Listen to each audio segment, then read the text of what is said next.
We love a narrative. All monkeys love a narrative. We prefer stories to data. It's why you could see numbers in black and white and why you still prefer the story. It's why, how many times have people in this office been looking at a particular stock and someone's pitching them on it, and it's, let me give you the story of the stock. It's why we listen to conference calls. It's why we like analysts. It's why we like CEOs.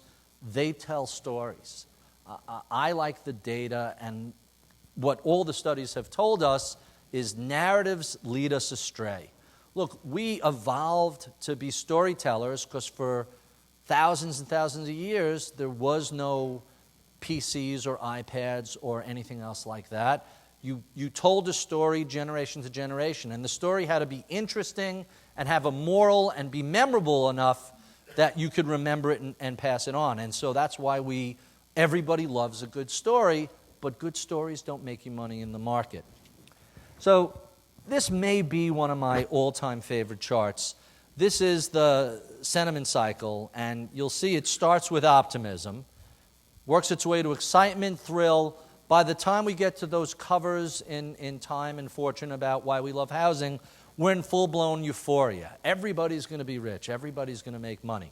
And then what ends up happening, things start to roll over. That first move down, you have some anxiety, but the muscle memory is, hey, every time we bought the dip, it's been a home run, so I'm going to buy the dip. And then you get a little denial. Gee, we're down 20%. Is this a run-of-the-mill pullback, or is this something more significant? And then you get into fear.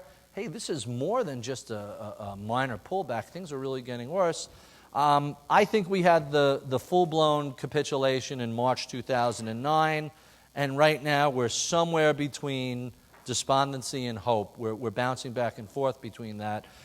We're not quite at the place where there's full-blown optimism, but we're clearly near that low. Ideally, if the Fed wasn't doing what the Fed is doing, I would love for us to have another minor recession. If you think about 1966 to 1982, 73, 74 was the big collapse, and then in 79, 80, you had a little recession. Market pulled back a little bit, but nothing like 73, 74, which was very parallel to 08, 09. And so if we could get one more, that'd be enough to wash out the last of the holdouts and really set up the next major secular bull market. On average, they're about 15, 16 years. March 2000 is where we began with that euphoria, and March 2009 is where we hit that capitulation. So somewhere between, next Thursday and 2017 is where this should all turn into the optimistic model, and that's about as specific as I want to get. So what does all this stuff tell us? What does all this cognitive analysis and neurofinance and behavioral economics tell us?